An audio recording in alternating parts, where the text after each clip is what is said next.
बजाजची पहिली CNG bike petrol व CNG दोन्हीही इंधनावर। बजाज ऑटो 5 जुलै रोजी जगातील पहिली सीएनजी बाईक लॉन्च करणार आहे। चाचणी दरम्यान बाईकचे अनेक फोटो आणि तपशील समोर आले। आता माहिती समोर आली आहे की ही बाईक दोन प्रकारात येईल। टू व्हीलर मॅन्युफॅक्चरिंग कंपनीने अलीकडेच इंडिया आमंत्रणाद्वारे लॉन्चिंग इव्हेंटच्या तारखेची पुष्टी केली होती। बजाजने निमंत्रणासोबत आगामी बाईकच्या डिझाईनची एक इमेजही शेअर केली आहे। ही जगातील पहिली सीएनजी बाईक असेल असा कंपनीचा दावा आहे। रस्ते वाहतूक आणि महामार्ग मंत्री नितीन गडकरी हे देखील लॉन्च कार्यक्रमाला उपस्थित राहणार आहेत। बाईकचे नाव फायटर किंवा ब्रुझर। कंपनीने अलीकडेच बजाज फायटर नावाचा ट्रेडमार्क केला आहे। हे नाव कंपनीच्या आगामी सीएनजी बाईकचे असू शकते। तथापि कंपनीने गेल्या महिन्यात बजाज ब्रुझर नावाचा ट्रेडमार्क देखील केला होता।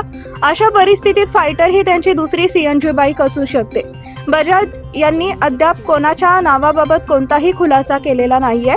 आमंत्रण बजाज सीएनजी मोटरसायकलवर एक सपाट सिंगल सीट दाखवते, जी सीएनजी टाकीच्या सेवनासाठी झाकणासारखी दिसते।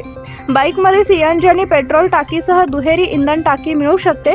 सीएनजी बाईक चाचणी दरम्यान अनेक वेळा भारतीय रस्त्यावर दिसली आहे।